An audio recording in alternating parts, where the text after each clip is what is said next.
देखिए, अपने कार्यों का लेखा-जोखा प्रस्तुत करना, उसका आकलन करना और उसमें अगर कहीं कोई कमी रह रही है, तो उस पे कार्य करना। अगर सही है, तो उसमें तेज गति कैसे ला सकते हैं, ये माजदा हर किसी में नहीं होता है। ये वही कर सकता है, जो निष्काम भाव से जनहित के लिए और जनसेवा के लिए अपने आप को समर्पित करता है। तो ये जो समीक्षा बैठक जो हो रही है, ये कहीं न कहीं इस बात के लिए कि इस प्रदेश में जो विकास की रथ जो चल रहा है, उसको और गति कैसे प्रदान की जा सकती है। कहीं कोई रुकावट आ रही, कोई तकनीकी खामी आ रही, तो उसको कैसे उस बाधा को दूर किया जा सकता है।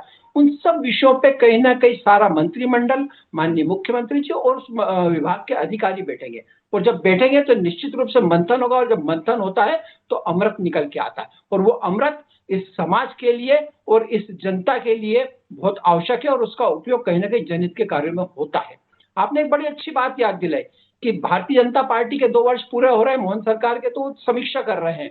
कांग्रेस का भी आपने बताया कि जीतू पटवारी जी के भी 2 वर्ष पूरे हो रहे हैं। अभी मैं आपके ओपनिंग उसमें उसको देख रहा था जीतू पटवारी जी को, कि हम कहीं न कहीं समीक्षा करेंगे, हम भी विभागों की समीक्षा करेंगे, इनको एक्सपोज़ करेंगे।